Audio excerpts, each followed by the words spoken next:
So next we have a very highly requested content creator with the Tarnished Archaeologist. And I've seen a couple of his videos because the people in the Discord are very big fans of Tarnished Archaeologist and they like to talk about his videos. And I felt way out of the loop with what they were talking about. So I indulged and actually watched other people's content. And so I've seen a few, like a handful of their videos, not completely everything. I have not seen this video of the Misbegotten Omens and Grafting, an origin story. I will say I do appreciate Tarnished Archaeologist's approach to lore.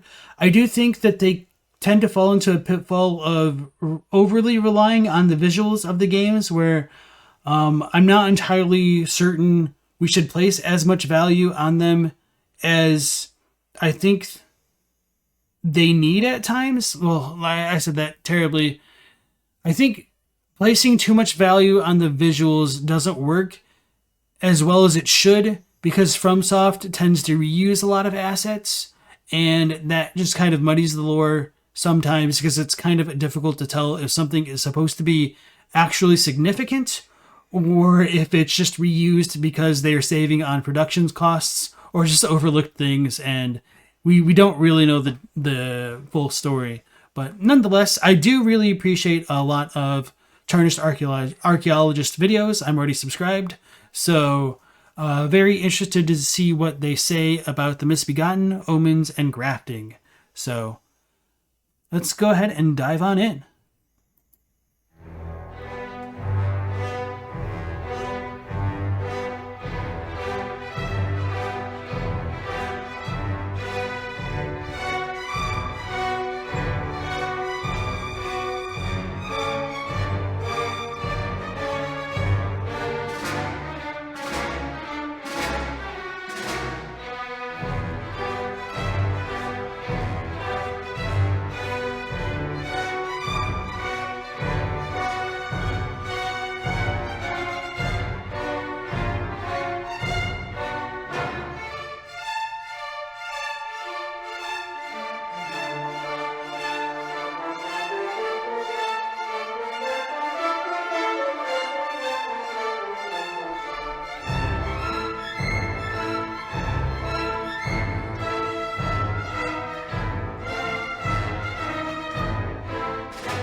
Just outside the eastern rampart of Leyndell, past the inner wall, amidst the ash cover.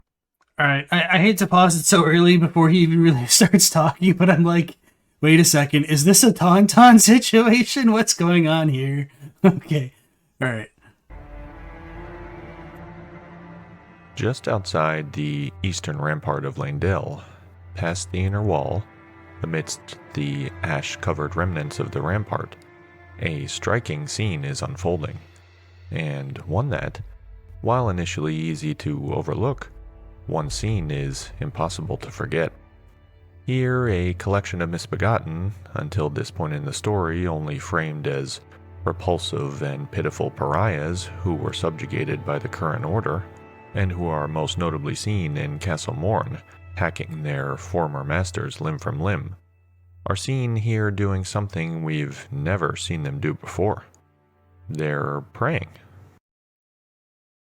I think that's technically wrong. Well, on the surface level, he is kind of right, because they're not like on a mountain of corpses. I'm pretty confident in Castle Morn, the ones on the mountain of corpses are in this pose as well, or at least a few of them are. I think I have footage of it. Let me look real quick. And I actually hope I'm wrong about this, to be honest, because otherwise...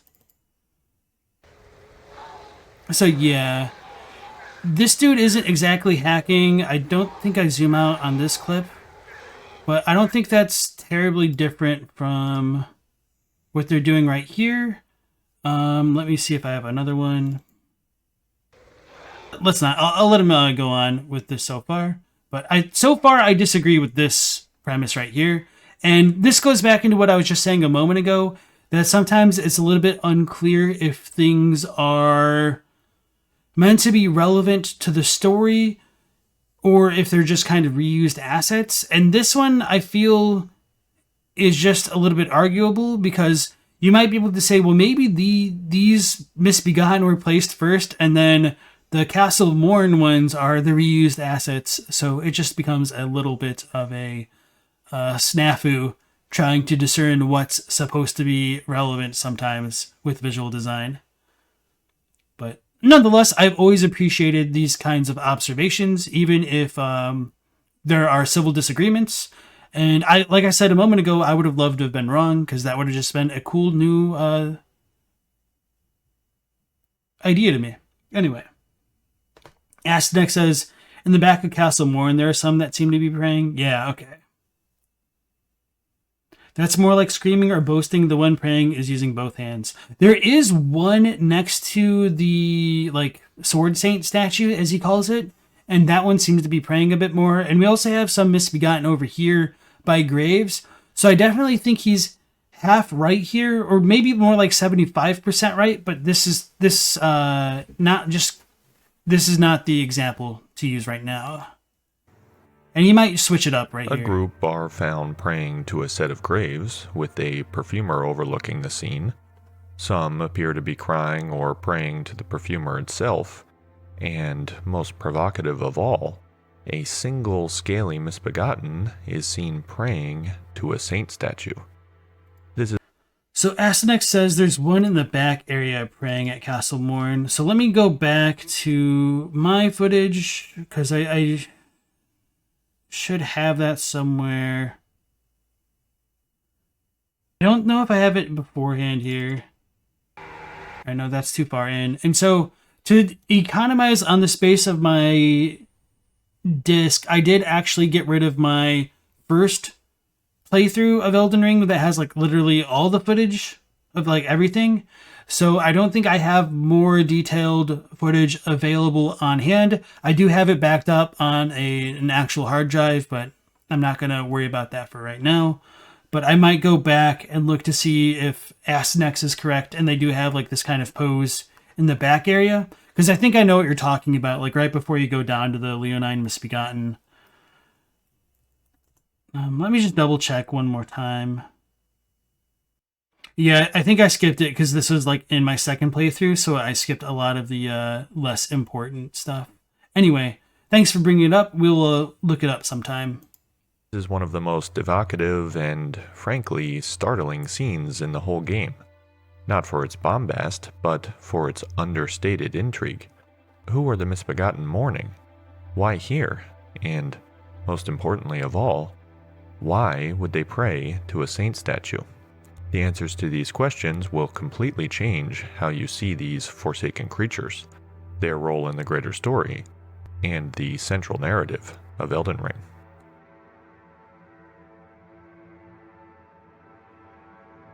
Let's start by briefly reviewing what the game tells us explicitly about the Misbegotten.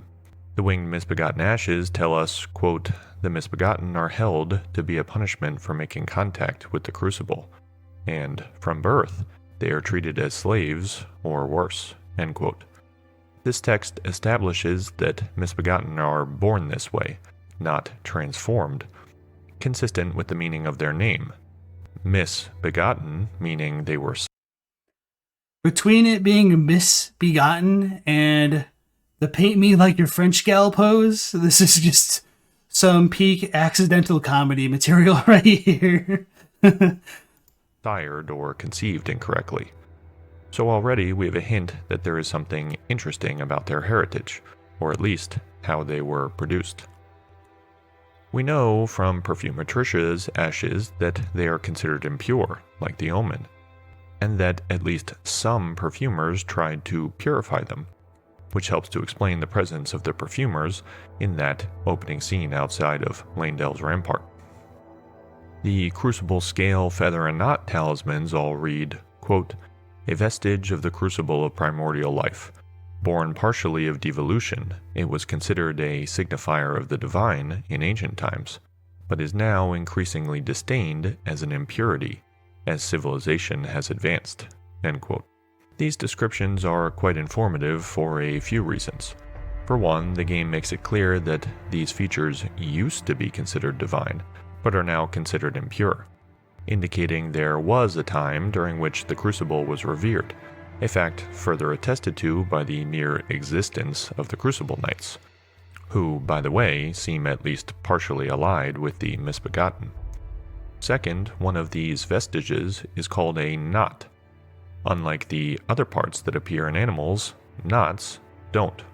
They do, however, appear on trees. I think this might be an English thing. I'm pretty sure like the knot is more like a reference to like a growth or a tumor, at least in Japanese. Noto. I typed in the wrong thing. Okay. Let me look it up real quick and then I'll like G-show it for you guys.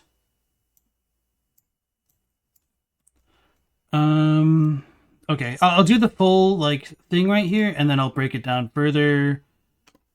Oops. So this is Crucible right here, and then this is our next character. So Melting Pot is Crucible, and then Kobu is bump or lump or protuberance or swelling. Do we have... Alright, so we don't have like a very good idea of what this is just by the words. So let's do an image search. So I don't want Chinese stuff, so I'm just going to be like Poa. Oops.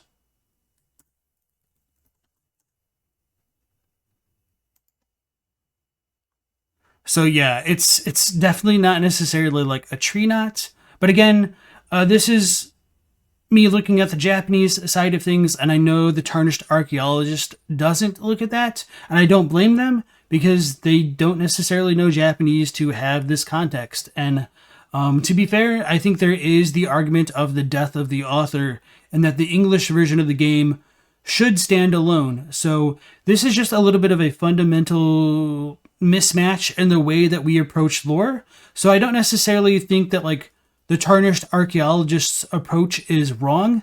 On the contrary, I think it is perfectly valid the way that they are approaching the game. It is just different from the way that I approach the game. And so I don't think that they have to think the way that I do. So nonetheless, I think that's important details that other people might be interested in. So that's why I share it on my channel here. Keep that in mind because we'll return to this point later on in the video. For now, let's just point out that many of these so-called vestigial features of the Crucible are actually draconic in nature.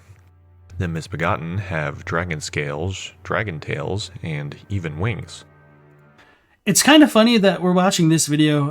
Earlier today in the Discord, we were talking about the Misbegotten and the Crucible, and I said that I think it's possible that the denizens of the Crucible may have been getting draconic powers because it might have been a shift of the time away from the dragons ruling things and taking the quote-unquote life with or the power within the dragons, their vitality, whatnot, and just kind of blending it in with everything else. So I think he's probably on the right track by saying these seem like more draconic traits, even though it's arguable that like not everything that you would see on like a Misbegotten comes directly from a dragon, or at least like an ancient dragon, because like the ancient dragons don't have feathers, but the modern ones do, which is kind of funny. So as the talismans say, these are the results of de-evolution, so they become more bestial, I guess, as a product of the Crucible, perhaps.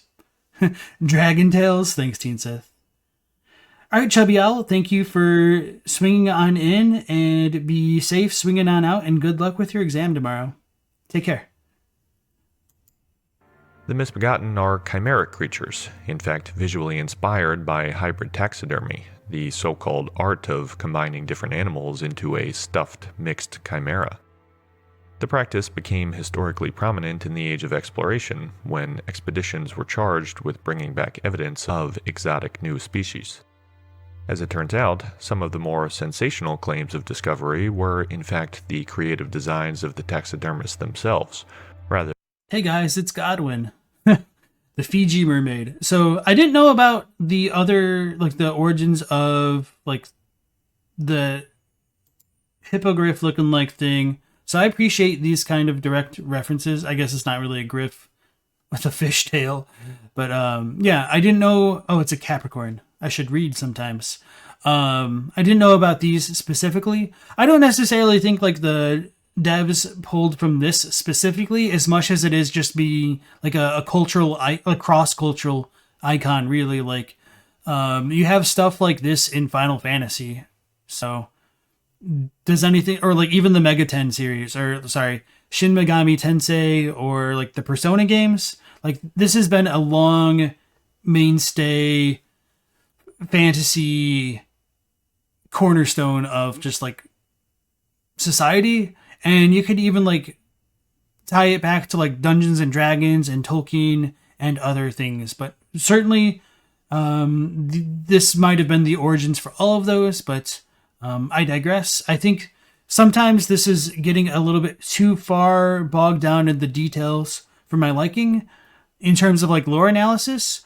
But setting that aside, I just really like these observations and knowing more about them in general. And I do think calling themselves like the Tarnished Archaeologist does a massive service for like my understanding of like this kind of stuff in general. So I appreciate it, even if I like am not fully on board with it. Stuffed mixed chimera. The practice became historically prominent in the Age of Exploration, when expeditions were charged with bringing back evidence of exotic new species. As it turns out, some of the more sensational claims of discovery were in fact the creative designs of the taxidermists themselves, rather than of runaway Darwinian isolation. The misbegotten appear as just that, with mixed appendages of human, draconic, and bestial elements.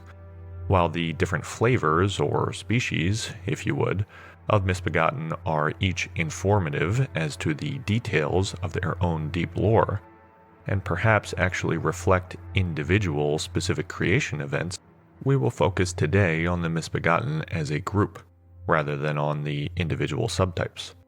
In that regard, we should appreciate that they are chimeras with appendages from different species, that they present with aspects of the crucible, and that those named aspects of the crucible correspond to draconic body parts and tree nuts. I would agree with everything up until like the tree nuts part, and one like little contextual piece of information that I didn't say earlier, just because I didn't know if they were going to go into it. Not that I expected them to go into the Japanese specifically, is that the misbegotten are called more like the mixed race in Japanese. All right, so let's pull up our handy little G-show again.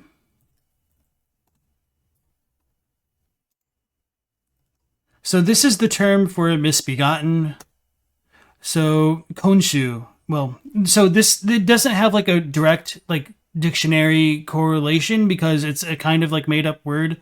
So konshu, like kon is like to be, oh, it says it right here, obviously, like to be mixed, to be blended, or confused. That's kind of what I like immediately think of when I see this. It's like confused. And then this technically means seed, but it's also used to denote like species, as it says right here, or like the kinds of things.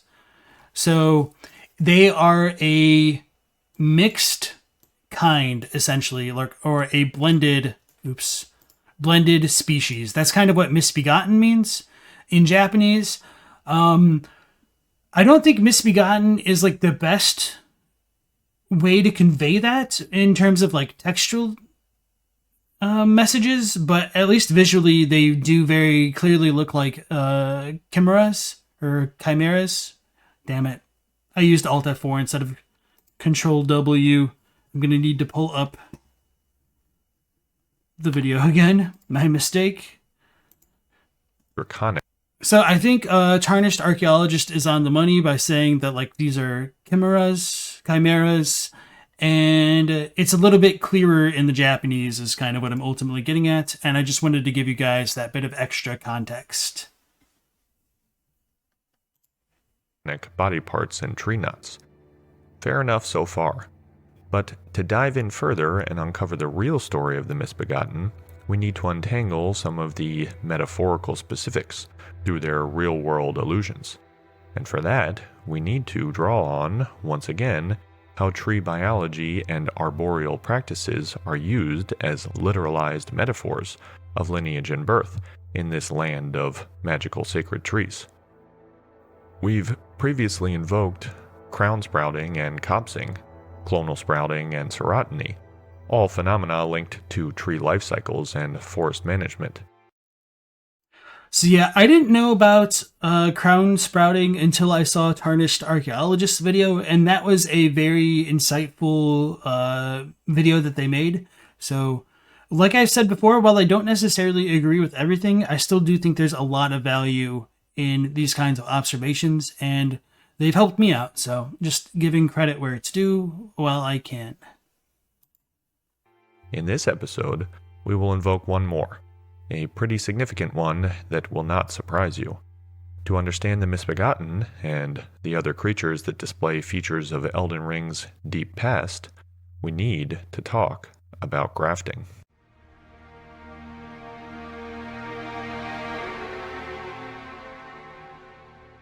Plant grafting is a technique whereby the connective tissue and circulatory system of one plant is merged with that of another plant, thereby creating a sort of hybrid entity.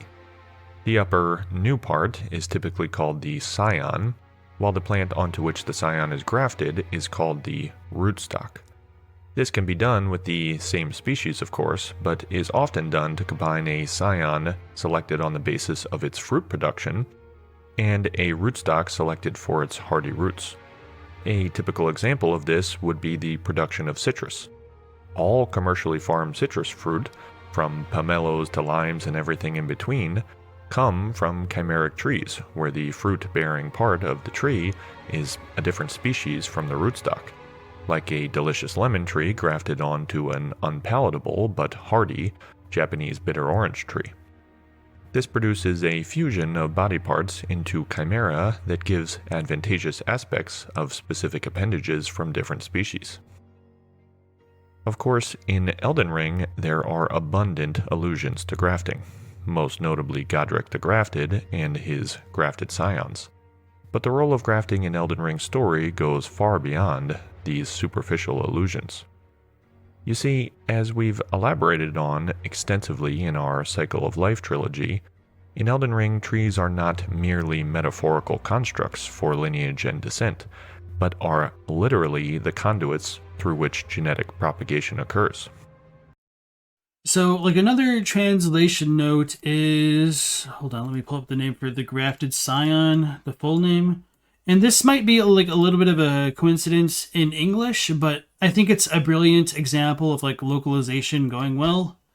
This is the full name of the grafted scion. So this is like the second half, so we can ignore that for now. So this first part means like a grafted tree. So it's just kind of a grafting, so grafted, and then, damn it. This is a young nobleman, which happens to be called a scion of a noble family in English. So it's kind of a crazy, serendipitous twist of fate that scion, in the sense of a noble family, also works for scion in terms of grafting. But I mean, it's not that crazy of a coincidence, because that's like literally what a scion is. Like, it's an offshoot. So that kind of makes sense. It's just kind of funny how that works, that like grafted scion specifically works on two levels to reference like tree grafting. So I just kind of wanted to bring that up because I think it's just kind of neat.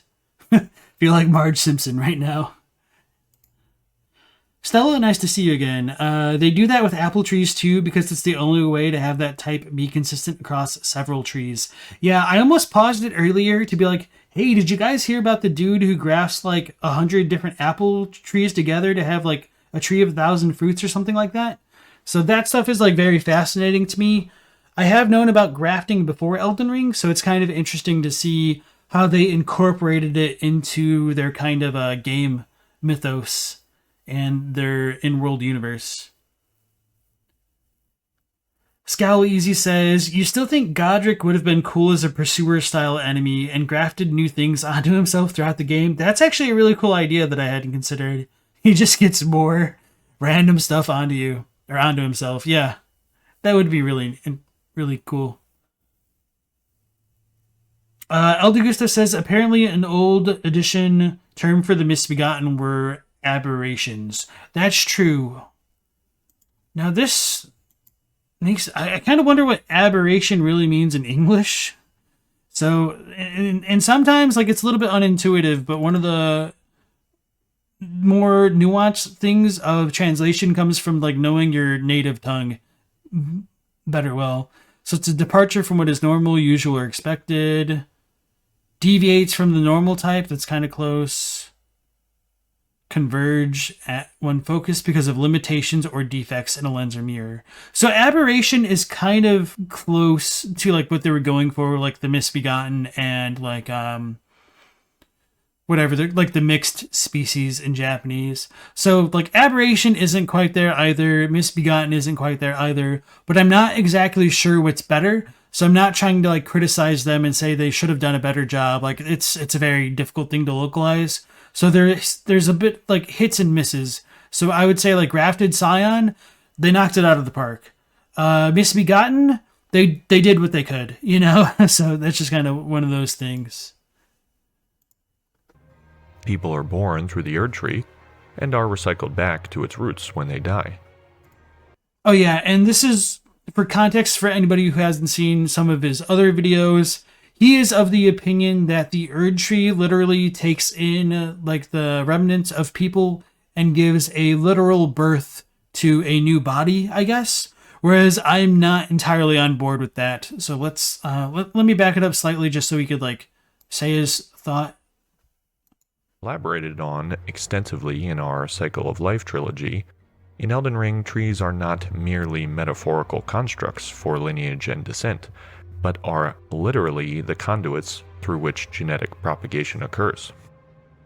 People are born through the Erdtree and are recycled back to its roots when they die. So grafting, the addition of a foreign and genetically distinct scion to an existing lineage, is quite a useful construct to imagine the competing lineages for power in Elden Ring. To take just one example, the Golden lineage, Godfrey and his offspring, is just one branch of the grand genealogy tree of Elden Ring. Grafting, then, to fuse the arboreal and genealogical metaphors, would be the co-opting of the old genealogical lineage and infusing it with new genetics.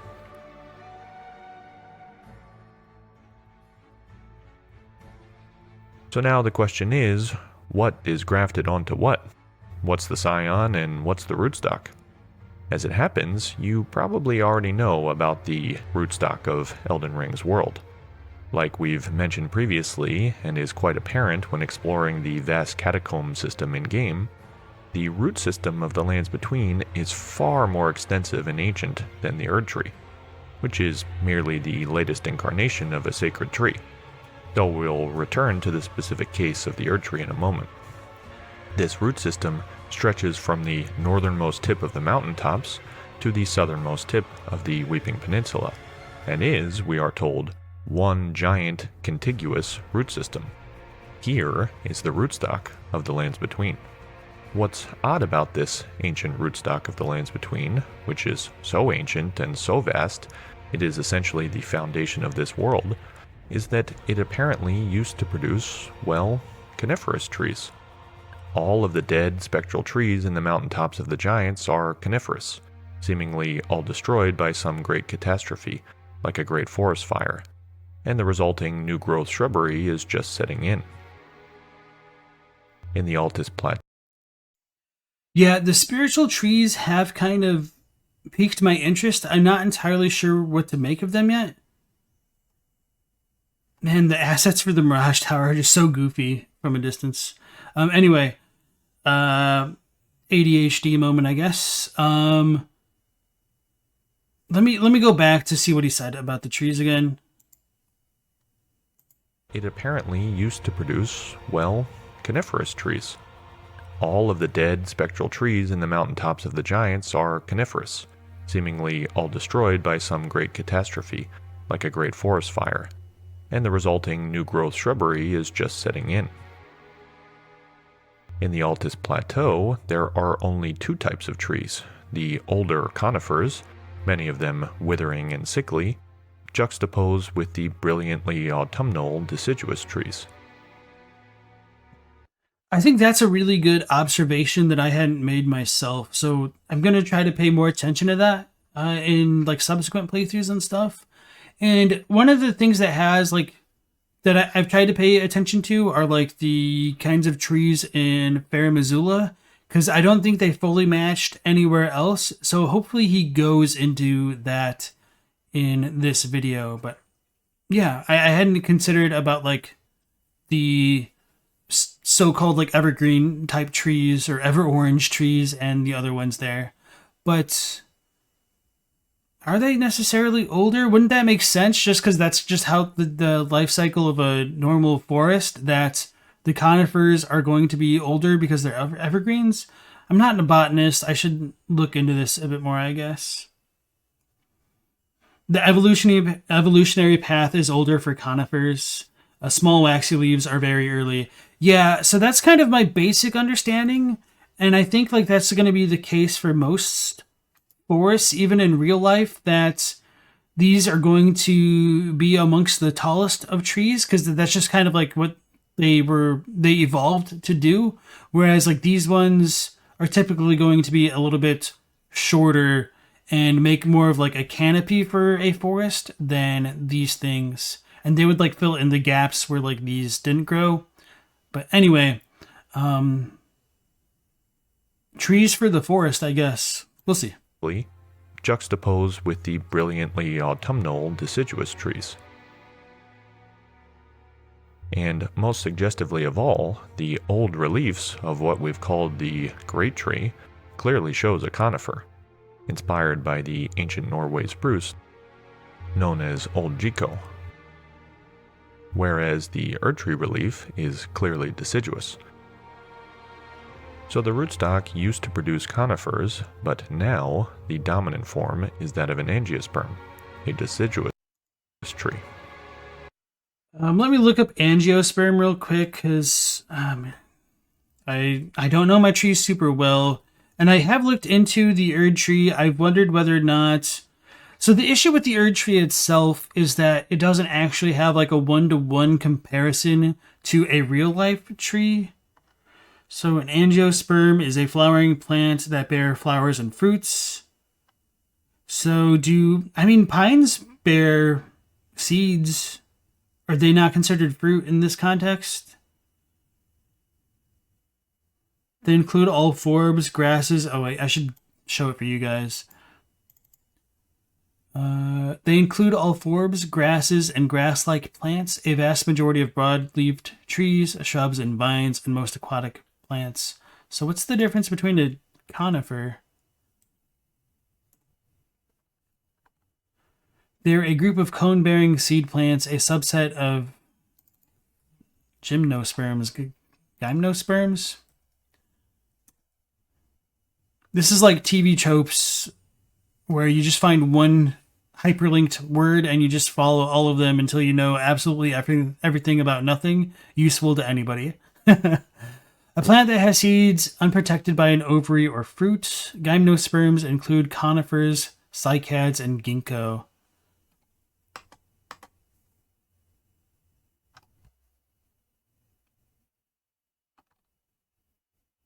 Damn it, I'm gonna have to like look into plant trees. Anyway, no, okay, so this is the kind of stuff that I normally do in the feverish wee hours of the night, not literally, but where I just kind of go down these rabbit holes when I'm like looking into this stuff. So damn you, Tarnished Archaeologist, for making me do it again. But I won't do that on stream just because I know how I can get with just like following things to their most extremes. So let's just not do that on stream. Actually, not just any deciduous tree.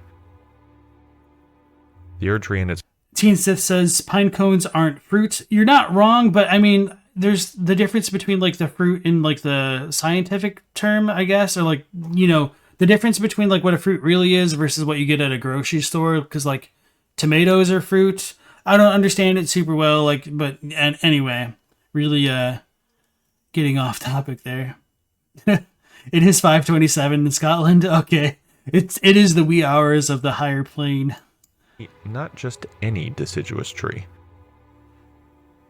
The Erd tree and its progeny, including the minor Erd trees and the new growth on the Altus Plateau, are quite specifically beech trees. So again, I don't think that's entirely fair. Sure, they might look like them. They might have had some like visual influences taken from beech trees, but when we consider like how the main golden tree, the big Erd tree, the great tree, whatever the hell you want to call it, has the Erd tree seeds that don't really match up with anything in nature, it's kind of hard for me to just kind of be on board with that. So with the golden seeds, is it not opening? There we go. With the Erd trees producing these, it kind of makes, and like these don't really match up to anything, it makes me leery about just taking these kinds of claims at face value that this must be a beech tree.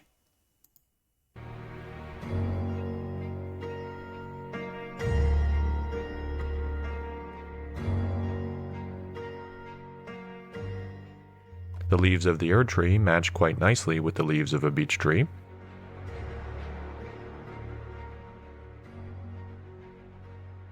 The seeds of the Erd tree even bear a passing resemblance to the seeds of a beech. Beech trees, like the Erd tree, produce precious sap, which is boiled down into syrup. I think that's fair with the sap stuff, but I don't think it's actually a cypress tree. Let me put it somewhere in the Discord, I think. A long time ago, or maybe it was just in the DM with somebody else. I can't remember the term that like a tree that loves fire, but I think a beech tree isn't that type of tree. Phytocyte, right? Pyrocyte, right? Pyrophyte. Pyrophyte with a Y? Pyrophytic tree. Okay. So I found my old messages. I don't remember if I posted a photo of like other seeds that kind of look like it. This thing. Anyway, the more closed up the seed, the more resistant it is to fire, but they need fire to clear out the other trees so that way their seeds can like take root and grow properly. They like fire gets rid of the competition, which is good for the tree so it can grow. And I think that might be part of what might be going on here with these kind of like real life trees. Like these seeds. And potentially what we get with the golden seeds. And beech trees, I don't think they have these kinds of seeds at all. Like he just showed one over there. Well, it does have a passing resemblance to the Erd tree golden seed. I don't think it's quite the same. And sorry, I don't remember the actual specifics because this is stuff that I looked at like months ago. And I tend to forget like words that I've only seen like one time. But when I get to like 3 times, I'm pretty good about remembering it. So let me look back at chat real quick that I've had to like minimize it. Seeds aren't fruits. Okay. Stella says that's why they do controlled burns in some areas like the Black Hills. Yes. And that was something that even like the Native Americans practiced and like California stopped doing it. And so like they've had such extreme wildfires because they kind of took out like the natural element of wildfires that forests need to replenish themselves. So they've kind of stagnated the cycle over there in California. And so that's what happens. The frenzied flame is taking over. And yeah, and as Teensith says, the controlled burns are good for maintaining soil nutrients. And so it is like a part of the cycle of life in some areas of the world where fire is a necessary component for rebirth. And I think that's kind of the same message that goes along with Melina sacrificing herself to burn the Erd tree. Okay. Beech trees are quite effectively copsed, as they exhibit robust root sprouting, and most importantly of all, beech trees are the prototypical tree for carving remembrances into, because of their distinctive bark and predictable scars. Are they being serious, or is this like a joke?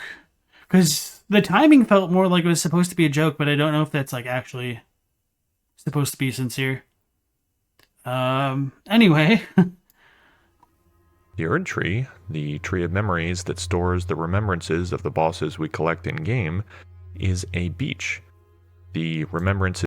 I would disagree with that, but I don't think it's supposed to have a one-to-one comparison to any real life tree. So I think like trying to pigeonhole it into one thing when there's only like passing resemblances is kind of a disservice to the underlying mythology of like this mystical tree, I think.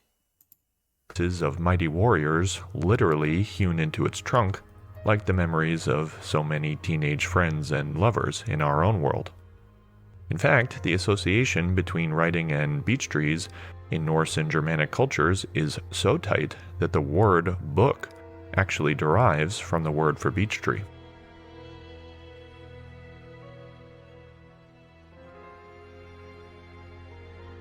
The question that arises from this observation is, how can you have roots that used to produce conifers but now produce deciduous, specifically beech trees? Well, the straightforward answer is grafting. It is quite literally the process of growing one species onto the roots of a different species. Of course, grafting between coniferous and deciduous trees is not possible in real life. They are too far apart phylogenetically.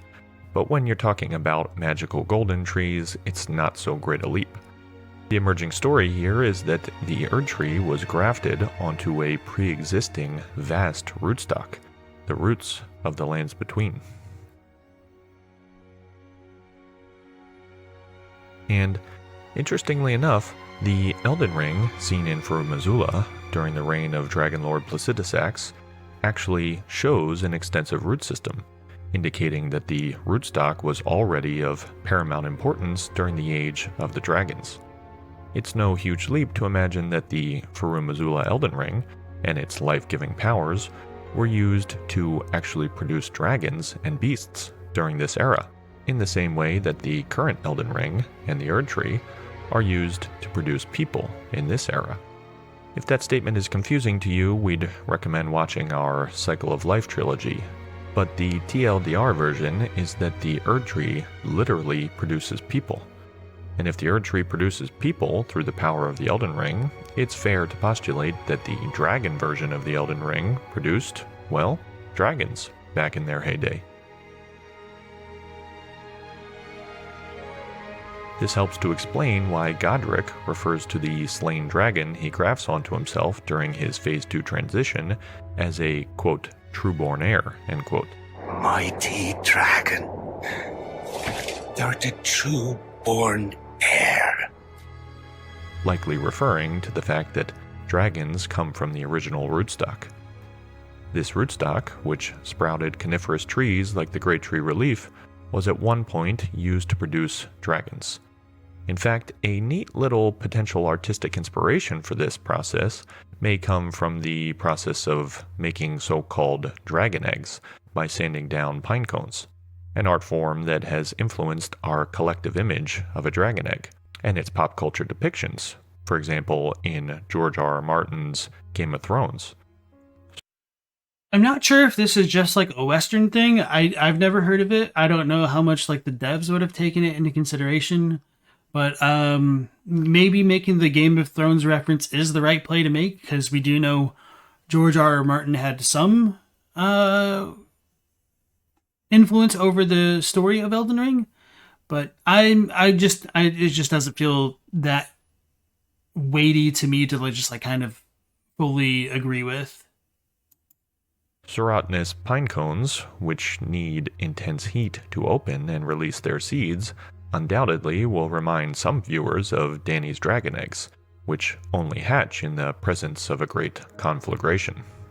And just to tidy this connection between ancient conifers and dragons, just as dragons, which are basically dinosaurs, are the far more ancient animal form compared to mammals, so too are gymnosperms, the group including conifers, the far more ancient type of tree, evolving. Well, maybe if I just watched the entire video rather than trying to fall down lore rabbit holes myself, we would have gotten the answer sooner, right? So, gymnosperms, angiosperms, okay. Flowers and fruits, pollen and seeds. George wrote the lands between heyday, Miyazaki and company wrote the present. I mean, I'm just trying to be generous. I honestly don't think George R.R. Martin had as much of an impact as some people believe, is how I would phrase it. El Gusto said, in the past, Norns didn't actually weave fate. The original translation was they carved fate into the world tree. Oh, okay, I see what you're saying. Scalise asks, if the Erd Tree literally birthed new people, wouldn't we see or get a depiction of how it works? So he did have a kind of reference to one of the thrones, and you can see this all throughout Leyndell over here. So we're at 1637 right now. On them, you have like depictions of people coming out of what's supposed to most likely be a representation of the Erd Tree. So I think that's kind of what influenced his opinion about this.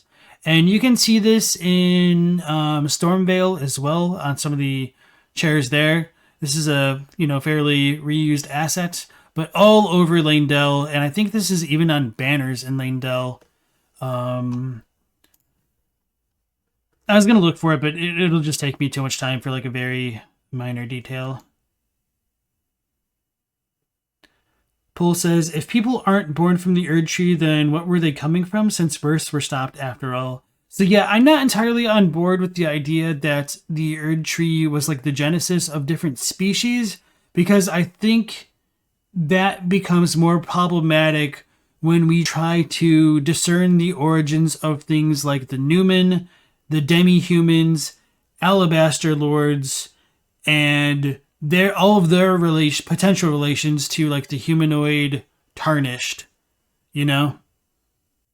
Pokemon says, maybe the absence of the Rune of Death hasn't allowed the Erd Tree to bring people from the burials at the roots in the catacombs. I think you're half right. I think the bigger component, and this is speculation, but I would, really argue in favor of this, is that when we look at the root resin description and the deep root map depths description, as well as the third one that I can't think of, one of them mentions how the roots of the Erd Tree is no longer connected to the Great Tree, or like the Erd Tree is no longer connected to the roots of the Great Tree.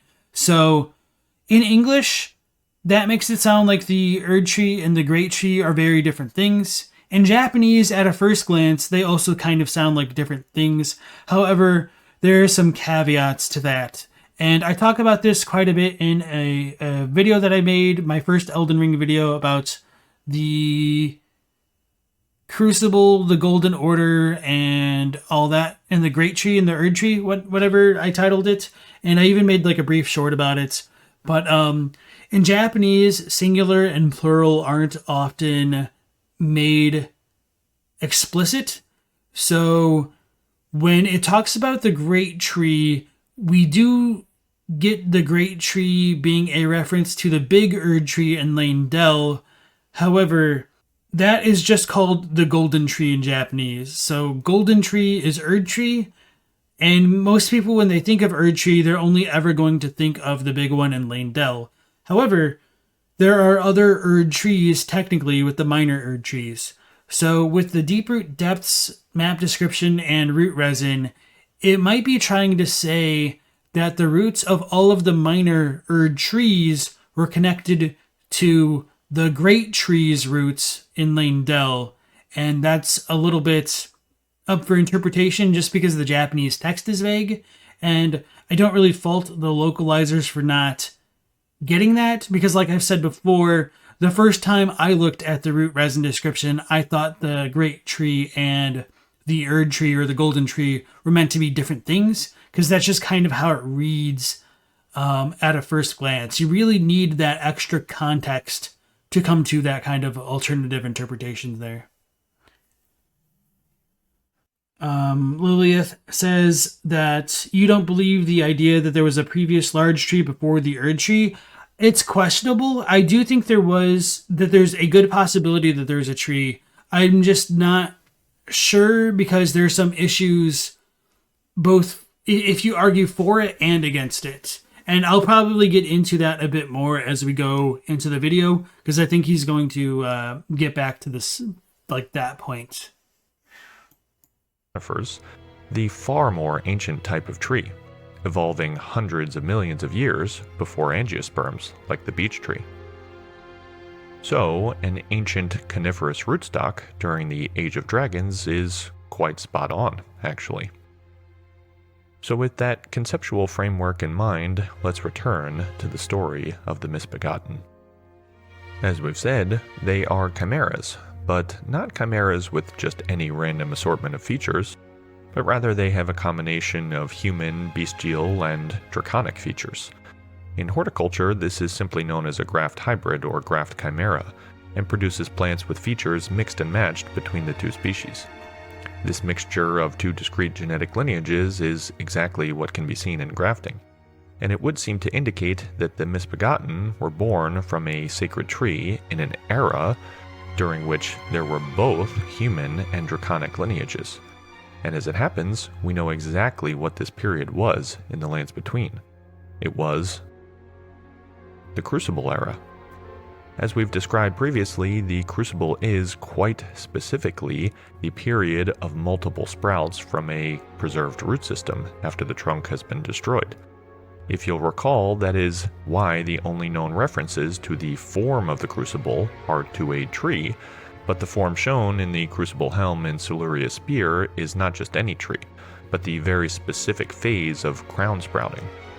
Each of these sprouts represents a lineage, and creatures born from this period in the lands between would have chimeric features, because its lineages are not clearly delineated as they would be in later periods.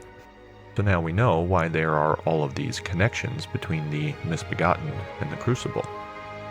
The residual draconic genetics of this rootstock explain why, during the Age of the Crucible and its numerous competing sprouts from the rootstock, there would be chimeric, half-human, half-dragon beings born. The Crucible was the chaotic transition period between the original rootstock, which produced dragons, and the grafted Erd tree, which produced humans. So I think these are very interesting observations, although I think I have to disagree with some things in a little bit of a fundamental level. And while he didn't bring it up directly, I think I'm going to have to directly address it to just give some extra context into things. So I do think it's possible that there is a tree before this form of the Erd tree that we see in the lands between now. However, whether or not it's supposed to look like this tree or this statue's tree is up for interpretation, and I'm perfectly fine with saying that the tree of the Crucible may have looked like this. I think that's, a fair argument you can make, because even the Siluria spear is supposed to be modeled on that tree. However, this is one of the most contentious points of the lore, and as I said a second ago, he didn't say this directly, but the way he's speaking makes it sound as though he's saying that this great tree isn't the Erd tree. However, I think the way the text works is that even the Silurian tree type great tree should still have technically been the Erd tree, according to a couple descriptions relating to the Crucible Knights sets. So this is an Erd tree representation, but it's different from this Erd tree representation. Why? My idea is that this Erd tree depiction is a depiction of Godfrey's Erd tree. I do understand why he's saying that this should represent the dragons, and he'll probably talk about that a bit more, and I might revise my opinion.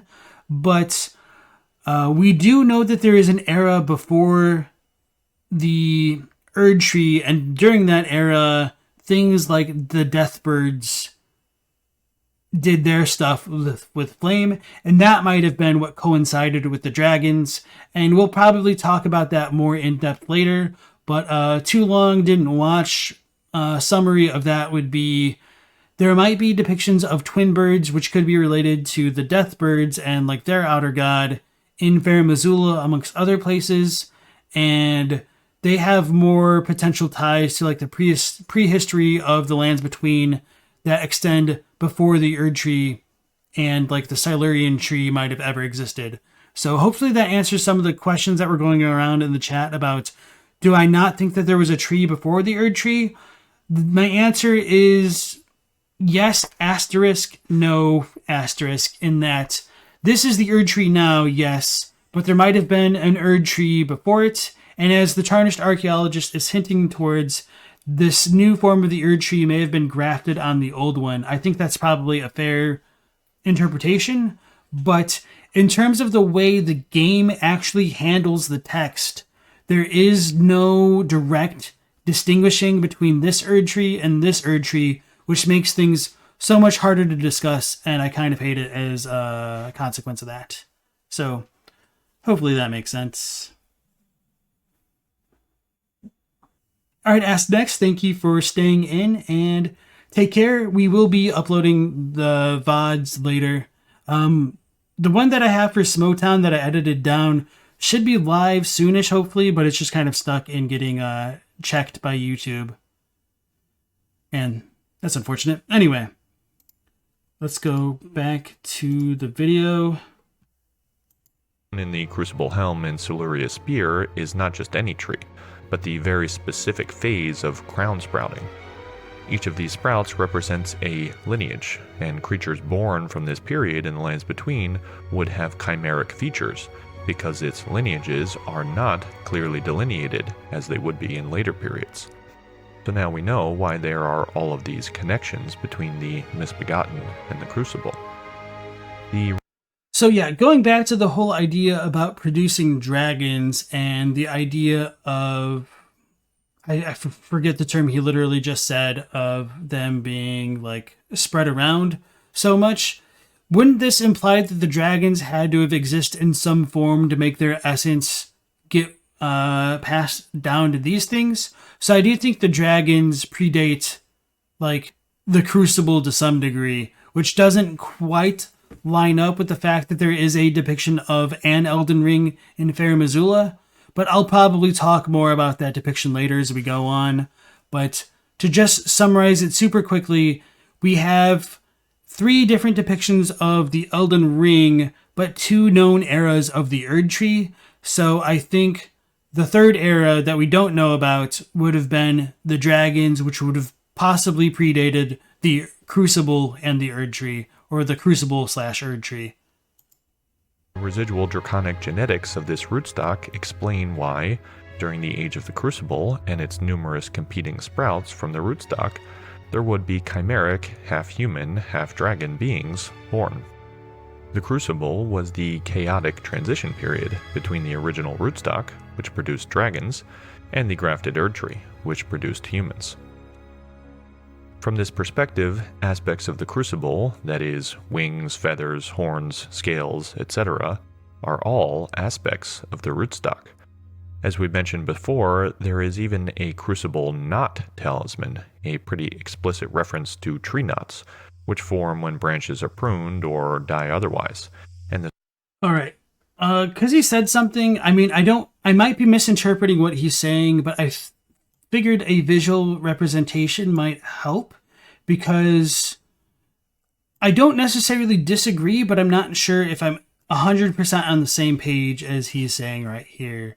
So this is going to be a really rough drawing of things, and you can kind of envision this as a pseudo timeline, and that'll make more sense in a second here.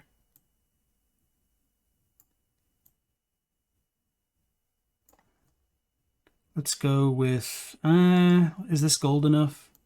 Anyway, we got our red golden broccoli looking like thing.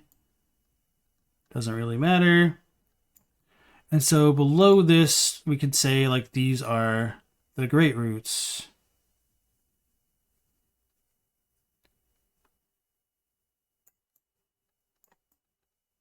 Anyway, so with this era down here, we would have like the Ferrum Azula depiction of the Elden Ring, which has a bit more of a cross pattern. Man, this is terrible. Oh yeah, we could do this maybe, which is like a more equalized. And so I think he might be implying this is the Crucible era, but I might be misinterpreting that, and he could just be saying like the traits found in the Crucible come up from the roots, which would be like dragons. So let's just do like a really crappy winged thing for like a dragon. Oh god, this is even worse than I imagined I could ever make it.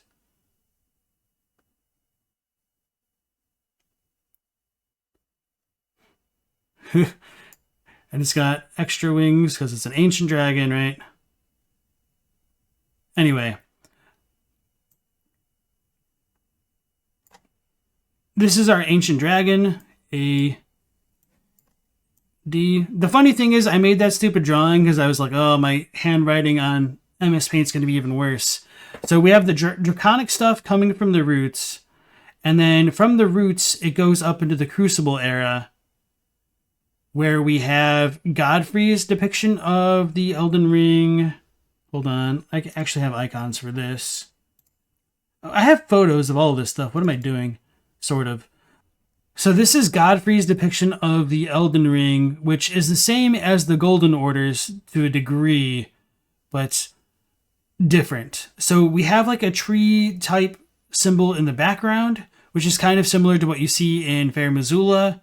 But this one is not a cross pattern. It's more like a triangular feature shape.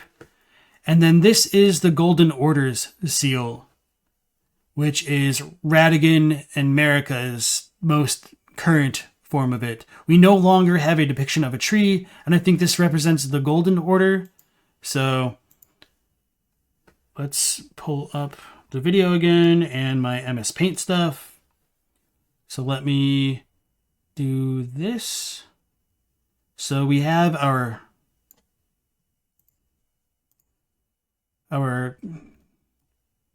cross depiction of the Elden Ring, and then we have our like triangle depiction. So I think there's like 3 distinct eras, and I'm not sure if he's saying that this bottom era is the Crucible, or whether or not this era is the Crucible, or if he's saying like both of them are. Whereas I would say that this era is like Ferrum Azula stuff and beyond, and like beforehand. And then this era is Crucible, and this is Golden Order, if that makes sense. So hopefully that will establish like where I think things fit in and be a little bit clearer as we go on. Pokemon asks, did the dragons worship the Greater Will in the Elden Ring or something different? So it's pretty implied that they did have some relation with the Greater Will due to the Cinquedea description, which says that the beasts were granted intelligence by the Greater Will. Although, well, yeah, that doesn't necessarily say anything about the dragons directly, but we do know that the beasts also venerated dragons. So it seems like a roundabout way to confirm that there was a connection to dragons in the Greater Will, because we have beasts in like the dragon temples of Ferrum Azula. It's unclear if they had the Elden Beast though. Yeah. Okay, so we do agree on the eras. Thank you, John Bailey. And welcome back to the stream. Oh, you said something earlier. The phantom trees are conifers. Noah says, so different levels of the tree are from different eras. Is that what you're saying? Maybe. I'm not entirely sure about the roots. I would personally... Yeah, I'm not sure about the roots is what I'll say. I don't know for sure. The surrounding tissue grows around the base of the former branch. Of course, the Crucible era, like all else, was fleeting, and the refinement of this period of multiplicity into a single golden lineage is what is shown in what we have called the Crucible statues, which line the Grand Imperial Road, are found within the capital city, and even the Round Table Hold. A specific subtype of grafting, called bud grafting, requires pruning of the rootstock branches after the scion has been successfully grafted. Those are suckers. Here I pinch them off. It's important to remove these suckers from the rootstock as they could eventually take over and crowd out the grafted variety if left alone. So it's no surprise that these statues show the tending of one scion from a crown-sprouting rootstock, a scion that is shown in its sister statues alone, after pruning all of the other shoots to facilitate.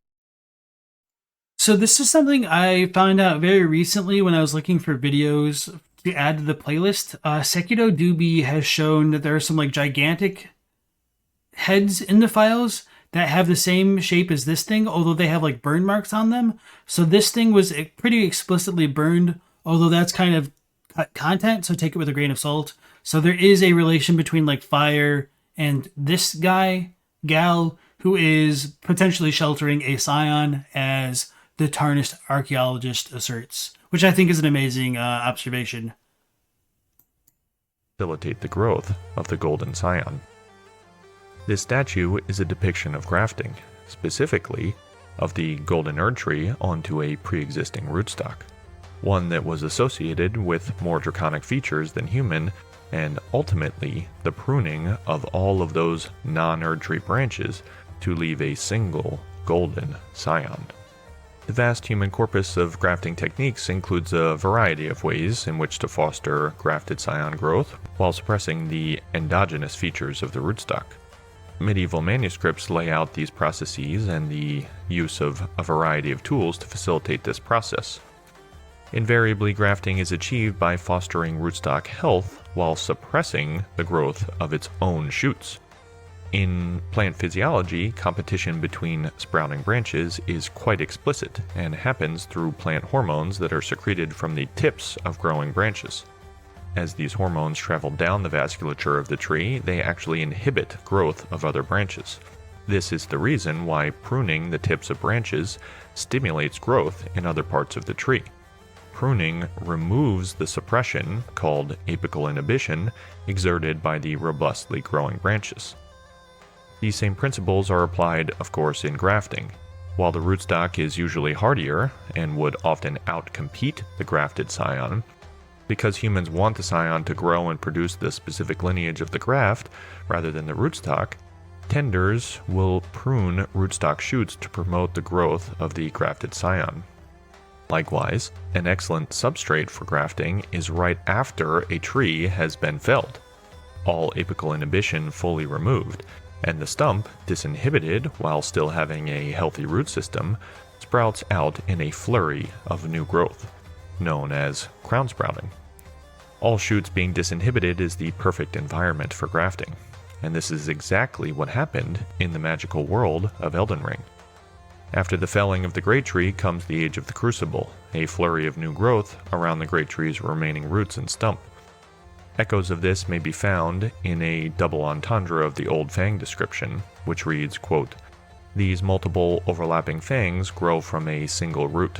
Perhaps they are a vestige of the primordial crucible." End quote.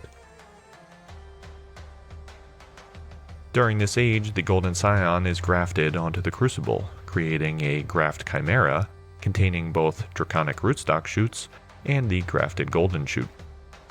As this graft integrates, the shoots of that rootstock, as in real grafting, were removed, thus giving the golden scion the full benefits of nourishment from the rootstock without any growth inhibition from its competing branches.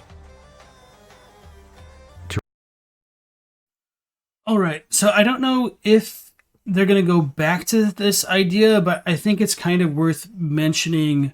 Well, I think there's some really cool observations. A couple things give me pause to like fully support them, and that this stuff with the Crucible is pretty explicitly linked to Godfrey and Horaloo and his time of the Erd Tree, because like the Crucible Knights became followers of Godfrey, and you know, you might be able to argue that he subjugated the Crucible Knights and they came before him technically. I just don't think that's very likely. And so the way that I look at it is the Crucible time is synonymous with Godfrey's time, which is the Age of Bounty. And part of my rationale for that comes from the crests that appear on the Crucible talismans, or not talismans, incantations. What are they called? So we have the aspect of the Crucible Breath. So in the background here, you can see the Erdtree thing, which is related to Godfrey's time. The Crucible Tail. So this is a lot clearer, which just kind of goes back to my goofy picture of it being looking like a cross. We also have roots down here, and these are darker and might actually hint that, of course, this one could have been grafted on top because it's golden. But we also do have like dark roots in the background here, so it's kind of hard to say what it's really supposed to represent. And then another one with the Crucible horns. And going back to that idea about that stuff relating to Godfrey, if the Golden Scion lineage and whatnot didn't happen until after the Crucible was established, why is Godfrey / Hoarah more humanoid? What separates Godwyn as a scion of the Golden lineage from Morgott and Mohg? Is he younger than Morgott and Mohg? We don't really know. You might be able to argue that. My general feel of the character of Godwyn would be that he's kind of like the oldest child because he wasn't banished away. But of course, that could be argued that the reason he wasn't banished away was because like he was like the perfect child, the literal golden child. So setting that aside, like Godfrey's appearance is just like the real wrench in the machine here of making a lot of this stuff fit together for me. Because the Marika stuff you can hand wave away by saying that she was a Newman, and maybe Godfrey's a Newman too. We don't really know, but we do have instances of other civilizations predating the Erdtree that look humanoid by going back to the Ol and Erd dynasties as well.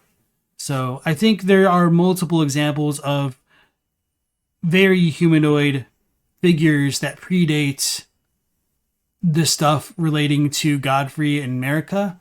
So I wouldn't necessarily buy the claim that like humans came from the Erdtree, because we have things predating this era that show humanoids. Pokemon said, did the mysterious figure burn down the other sprouts to save the single bud? So this mysterious figure, possibly. I think it's more likely the original tree got burned down, so that way maybe scions could have been grafted into it to create a new order, because that's kind of what we do when we become the Elden Lord. Like, we burn down the tree, we brandish the ring, and then we start a new era, and then the Erdtree itself reacts to what we do.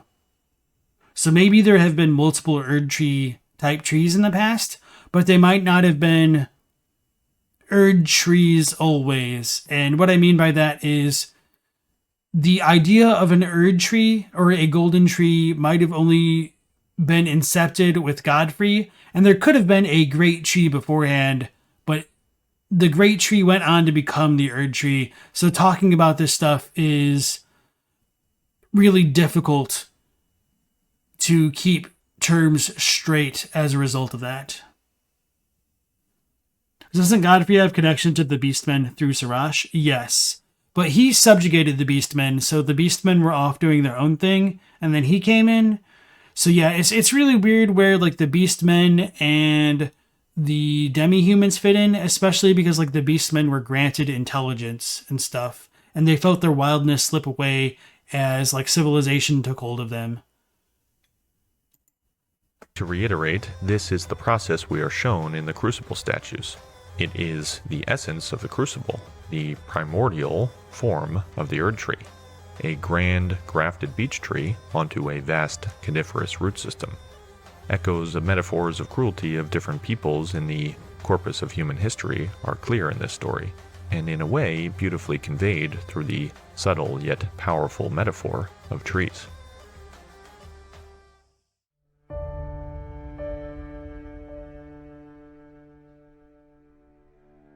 But grafted trees do not persist in perpetuity, and neither did the Erd tree. Not only does the initial grafting phase require the selective pruning of the undesirable branches, those that display elements of the original rootstock, but because the rootstock is a stable feature of the chimera, in time a grafted tree will produce sprouts from the original rootstock, known usually as root suckers. This is how you can get the seemingly counterintuitive scenario with a grafted citrus tree that is growing thorny sprouts with misshapen leaves from its base, literally a different species growing from beneath the graft. These roots. All right, that's a really interesting observation, and from this you can extrapolate that these could be the thorns that refuse all and be related to Radagon. So would that imply that Radagon was like the original will of the Erd tree? I don't know, but I don't think he's implying that. I'm just kind of extrapolating from what he said here. Root suckers, which display the features of the original rootstock, not the grafted scion, are considered omens of ill health of the plant, because it is an indication that the apical dominance of the grafted scion is waning, its growth is stunted, and with a bit of poetic license, its age is ending. So him calling it an omen here, is this like an actual literal term that's used in English? Or is this just like artistic liberties being taken right here on Tarnished Archaeologist's part? I wish I knew for certain, because I wouldn't necessarily think that at first, and I'm probably going to like try to look at the Japanese side of omen real quick, because I don't remember if it has any connotations like that. And of course this could just be like an English thing, and it might not have like any bearing at all in Japanese, but again, that doesn't necessarily diminish their work here. Allowed to flourish, root suckers will sap the It nutrients is used from like the this? graft, Okay, thank you, causing Lilius. fruit to suffer, and ultimately replace the overground growth of the tree with the original species. Some of you will by now know where we're going with this. The omens of Elden Ring, artistically inspired by a real human condition known as a cutaneous horn, display features of the original draconic rootstock, like horns and tails, and Sorry to keep pausing so often, but yeah, I forgot what it was. It's really straightforward in Japanese, and I'm pretty confident it's not going to have those kind of implications that the English might have with calling them omen. So this might just end up being a coincidence, but omen comes from emikul, which is like an unwanted or a shunned child, like a child that you'd have out of wedlock, or an unwanted one, a bastard. I guess that's pretty straightforward. So, man, I thought that was a really cool observation. Unfortunately, I don't think it fully pans out. Still really cool nonetheless, though. and they are literally omens of ill health of the grafted Erd tree. They signify that the tree is not healthy, and they are the organism's attempt to produce new branches from its rootstock. The emergence of omens in the world of Elden Ring would no doubt have been met with scorn and disgust, not just because of their physical appearance, but because they are undeniable evidence that the Erd tree's age of plenty was ending. Once the omen appeared, the end was clearly nigh. Though the Oh yeah, you guys are saying it's really weird that they went with omen for English. This might be a case of George R. Martin having influence over the writing of the game, because we do know that the term Erd tree, or no, the lands between, was originally like made up by George R. Martin. So maybe the omen functioned the same way, and this is kind of like English to Japanese to English, or English to English, and then like the Japanese just kind of like filled in for it. But if that were the case, it'd be interesting that the Japanese went with emikul, But yeah, I don't know if there'd be like a good parallel between this tree omen thing that I don't really fully understand in English quite yet. I'll need to like double check it after the stream or something, or more realistically forget about and never think about again. But anyway, I'm not sure, and that's kind of like one of the worst parts of like looking into Elden Ring lore specifically is we always have this veil of maybe it was George R. R. Martin after all, These unwanted rootsuckers may be pruned at first. At some point, the health of the tree is unsalvageable. Indeed, the common attempt to quote-unquote cure omenhood, simply cutting off the cutaneous horns, is akin to clipping the thorns from unwanted rootsuckers, a superficial but ultimately futile solution. And just to come full circle on this channel's arboreal musings, a typical way to solve the problem of rootsuckers, if you can't pull them out individually, would be to cut or burn down the whole tree, and to start the process all over again. Take it back to the crucible stage and regraft. And as it happens, that is exactly the plan that some within the Golden Order had.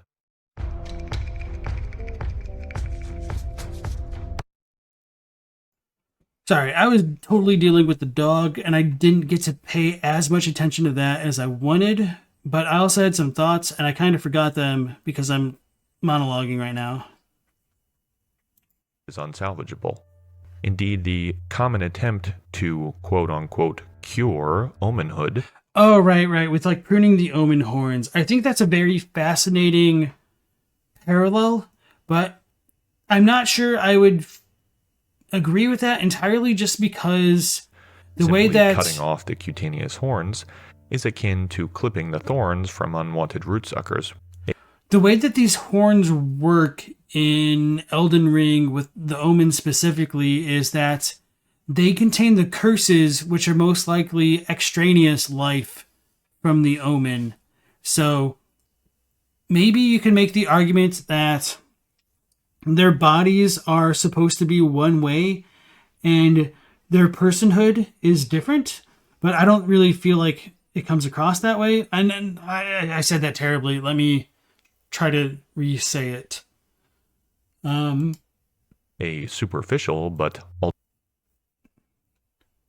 omens might have been like animalistic at first and not have like the presence of mind to be more human-like, and so the gnarled part of their body might have been like the natural part, and then this part is unnatural and causes them suffering as a result.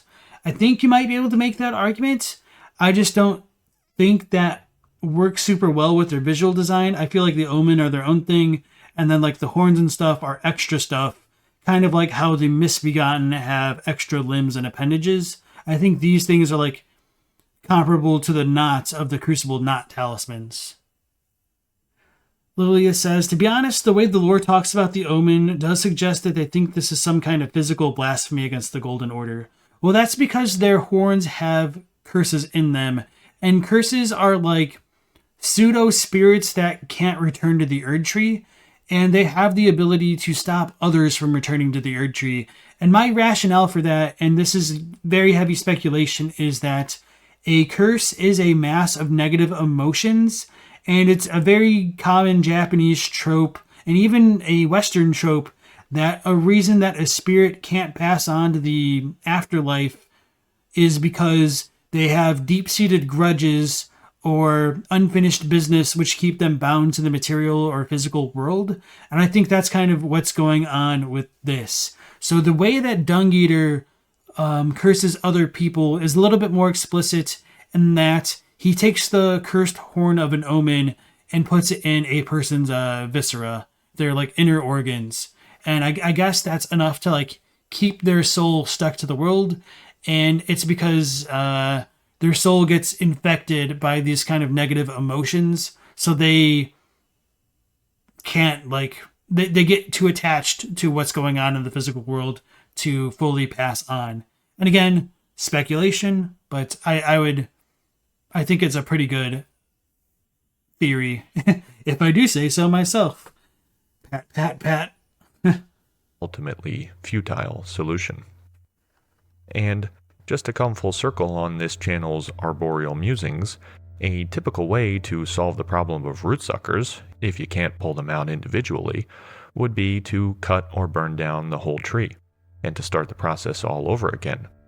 Take it back to the crucible stage and regraft. And as it happens, that is exactly the plan that some within the Golden Order had.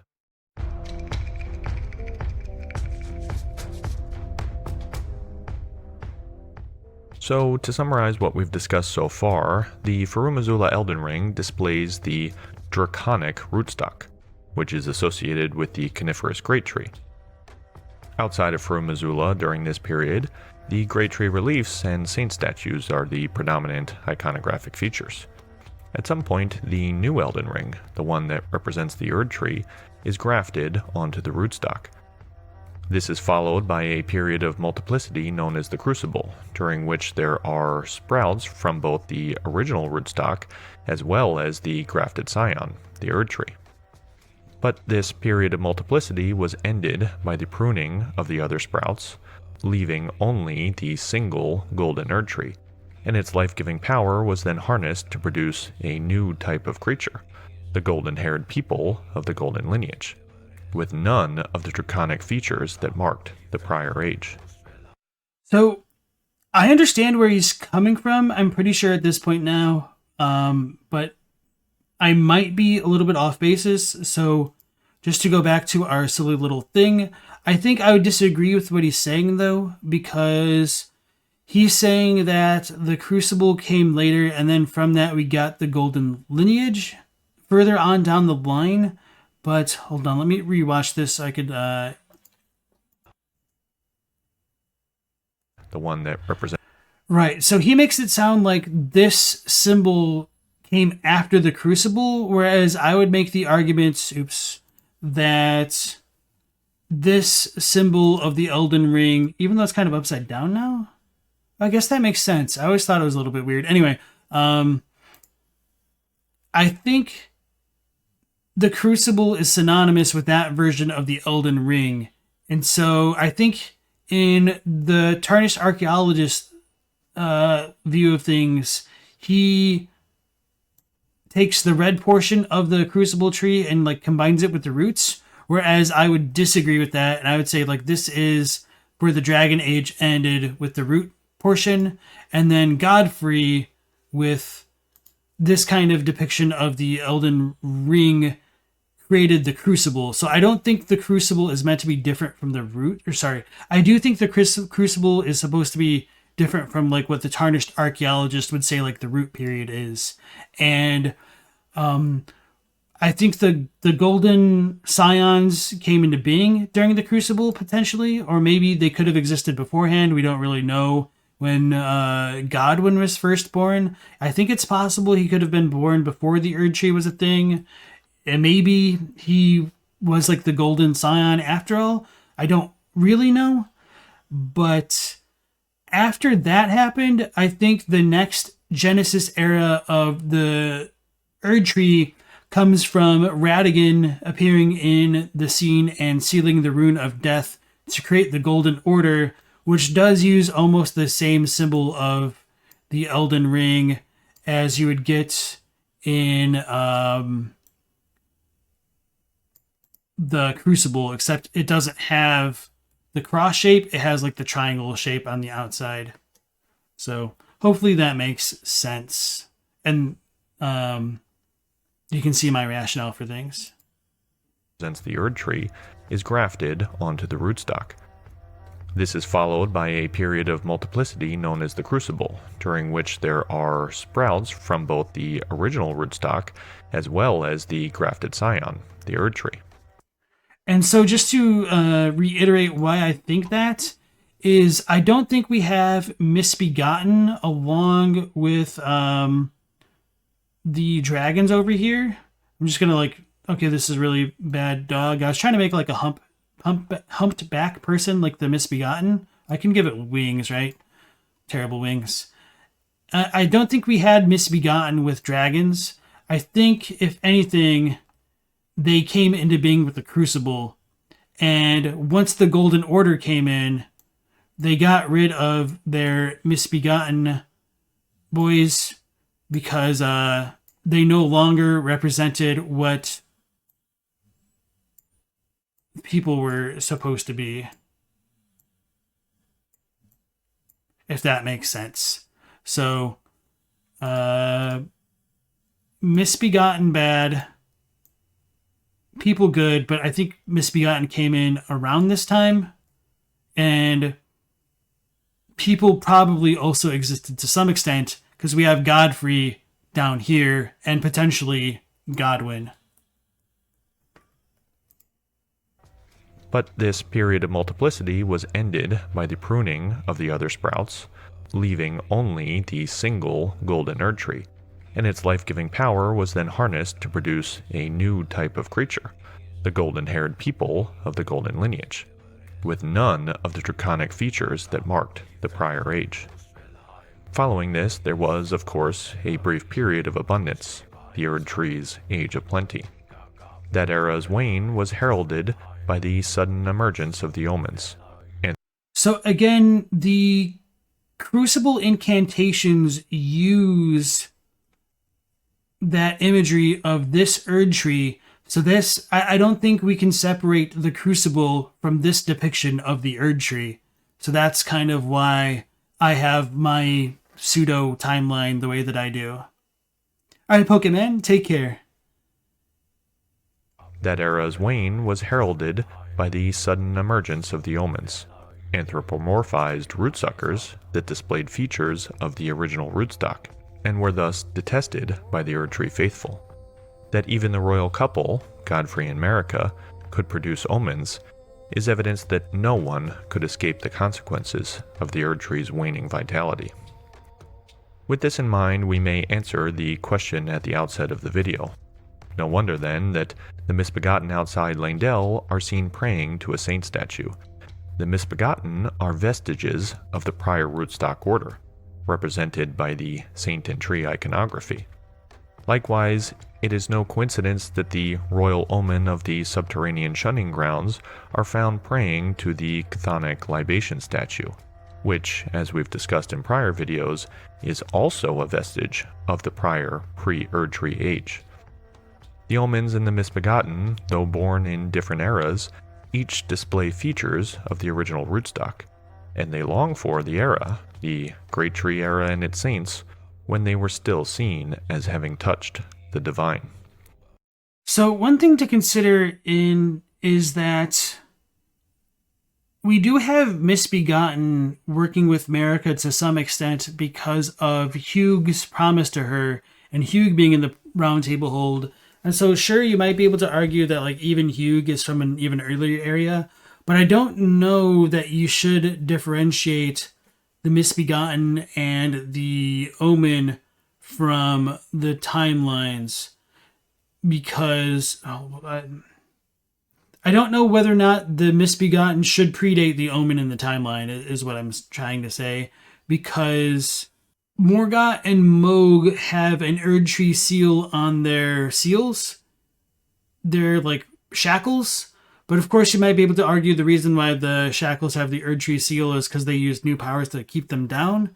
But if you make that argument, then you would say the omens should have been oppressed by new powers, and it just doesn't work out. And it would put them at the same time as the Tarnished Archaeologist is suggesting the misbegotten should have existed, perhaps. I might be misrepresenting their claims here, and I'm not trying to do that. I'm just trying to like fit everything in together. But I don't exactly see it working with misbegotten and omen being in different sections of the timeline the way that it's currently laid out. So, how would these misbegotten feel when they learned of the plot to produce a new sacred tree, the Haligtree, one that is not just far away, but is completely separate from the pre-existing rootstock? The scene unfolding at the Haligtree gives us our answer, with the misbegotten invaders having attacked the Haligtree town and murdered most of its inhabitants. If anything, you might be able to make the argument that the Omen must have come first because they're called graceless. Although I think maybe the Misbegotten are also called graceless, and grace should have existed during the time of the Crucible with Godfrey and everything in that Erd tree. I don't know. I'll need to think about that a little bit more, perhaps. Scalisi says, Hugh is more of a tool, but yeah. Omen might be made from the curses and spirits not going through the cycle of life and building up because of how strict Marika's order is. So the way that I look at it is the Crucible took life and funneled it away from the Erd Tree with like the weird like recycling system that it had going on. And then the Golden Order was more or less keeping it in for itself for like the law of regression. So after a while, the way that the Misbegotten were and the Omen were created, it was no longer compatible with that version of the Erd Tree. So, going back to our silly little picture, I don't know what exactly is going on with the root section. I thought I made it like this. I don't know what's going on in this era in terms of like how life is propagated throughout the lands between. However, I would say with the Crucible, it's potentially taking draconic life and recycling it all the way back out into like Misbegotten and stuff.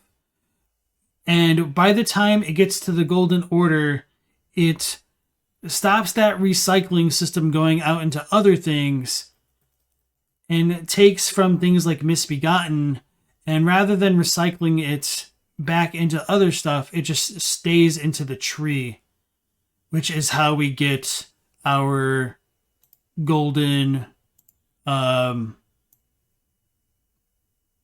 Ness monster Elden Beast coming out of the Erd Tree.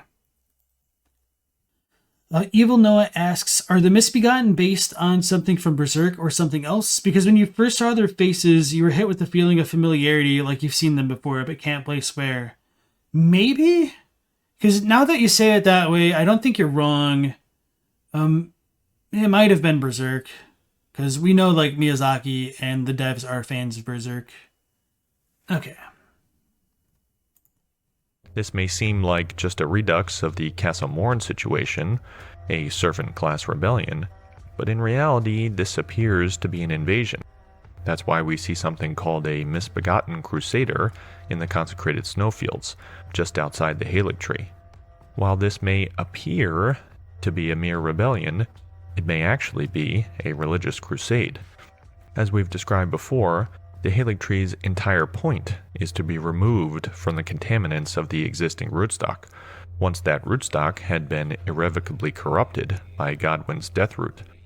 Miquella dreamed of mercy-killing his beloved half-brother and starting a new age, far away from Leyndell and, most importantly, not connected to the corrupted roots. Miquella's fresh... I don't disagree with any of that at face value, so I think that's pretty fair assessment.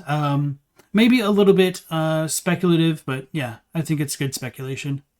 Start was ambitious and even perhaps noble, but the Misbegotten, products of the prior rootstock, would definitely not agree.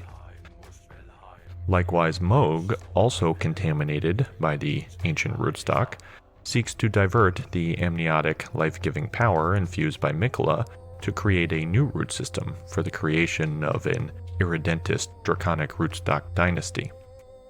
Vestiges of lineage and power are not so easily cleansed. I think that final line right there is a little bit arguable because Mohg's goal was to slake the thirst of Miquella's cocoon. So let's pull up the relevant quote. So even though I do not recommend Fextra for like the note stuff, I would say like you can use its descriptions and like the pictures there fairly safely. So, render up your offerings of blood to your lord. Drench my consort's chamber. Slake his cocoon's thirst. His awakening shall herald the dawn of our dynasty. So I don't think he's funneling Miquella's blood away Unless Tarnished Archaeologist is saying that he's like him taking the cocoon is diverting it. Maybe he means it that way. In which case, I guess you could argue that. But it seems like he's trying to fulfill Miquella's desires to a certain extent, but he doesn't seem to fully understand it. Mohg is hard to get a read on because he might have been charmed by Miquella. We don't exactly know what the end goal of his dynasty is, especially with like the Formless Mother of Blood. And I do think it's a really big missed opportunity to not have an ending associated with either Mohg or Rykard for like their end goals. But they don't necessarily have to. I just think it would have been nice to help flesh out some of the other lore there.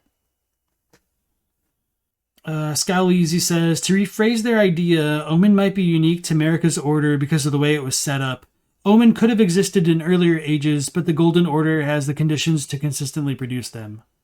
I don't know if the Golden Order is still actively producing Omen, and I would kind of disagree with that just because like we do see Mohg and Morgott be children of Marika when that should have happened before her union with Rennala as Radagon. So Omen did pre-exist that.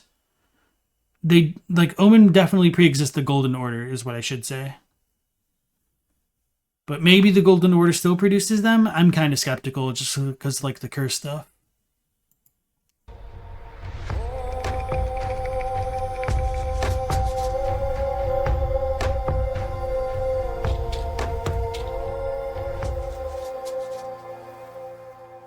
Alright, so overall, I do think that's a fantastic video. Like I said at the outset, I do really enjoy the observations that the Tarnished Archaeology makes. There's always a lot of food for thought to go along with that, even if I don't necessarily agree with the conclusions completely, which is perfectly fine. And as I've said before throughout the stream, our approach to lore is a little bit different, where I think they are perfectly justified to look purely at the English side of the game. I feel like there's more worth to look at the Japanese side of things. And, well, they might be a little bit of irreconcilable approaches. I think they both have value for like their respective target audiences.